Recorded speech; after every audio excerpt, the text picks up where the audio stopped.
Hi అండి అందరికీ. ఈరోజు నేను మీ ముందుకి ఉసిరికాయలతో మన బాడీకి మంచిగా ఇమ్యూనిటీ సిస్టమ్ బాగుండేలా ఒక రెసిపీ తీసుకొచ్చేసాను. ఒకసారి చూసేద్దాం. ఇక్కడ ఉసిరికాయలు నేను ఒక 6-7 తీసుకున్నానండి. వీటిని చిన్న చిన్న ముక్కలుగా కట్ చేసేసుకుందాం కడిగేసి.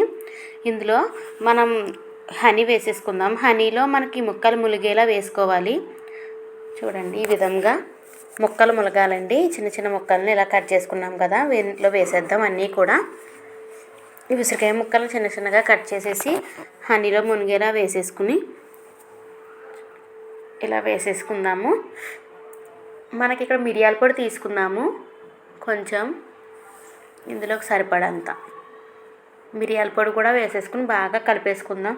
ఈ రెసిపీ నేను మన సద్గురు గారు ఉంటారు కదండి, తను ఒక ఇంటర్వ్యూలో చెప్పారు. నేను అది ఫాలో అవుదాం అసలు అని చెప్పి చేసుకుంటున్నాను. ఇదిగోండి, కొంచెం మిరియాల పొడి కూడా వేసేసి బాగా కలిపేసి ఓవర్ నైట్ మనం పక్కన పెట్టేయాలి. నెక్స్ట్ డే మార్నింగ్ నుంచి మనం డేలో 2 to 3 టైమ్స్ వరకు ఒక్కొక్క స్పూన్ తీసుకుంటే మనకి బాడీలో చాలా మార్పులు చూస్తామండి. మన స్కిన్కి, హెయిర్కి కూడా చాలా మంచిది. విటమిన్ సి పుష్కలంగా ఉంటుందండి ఇందులో, ఈ ఉసిరికాయల్లో. ఈ వింటర్ సీజన్లో మనం ఇమ్యూనిటీ సిస్టమ్ బాగుండాలి మనకి అప్పుడే ఏ హెల్త్ ప్రాబ్లమ్స్ రాకుండా ఉంటాయి. ఇలా ఒకసారి బాగా కలిపేసుకుని మనం పక్కన పెట్టేసుకుందాము. ఇది పిల్లలకు కూడా చాలా బాగుంటుందండి. తన పిల్లలకైతే మాత్రం వాళ్ళు ఎప్పుడు ఆడుకుంటూ ఉంటారు కదా, వాళ్ళకి అది చాలా ఇమ్యూనిటీ సిస్టమ్ బాగుండాలి, ఎక్కువ ఉండాలి వాళ్ళకి ఇమ్యూనిటీ. పిల్లలకైతే మాత్రం చాలా ఇమ్యూనిటీ ఉండాలి కదండి.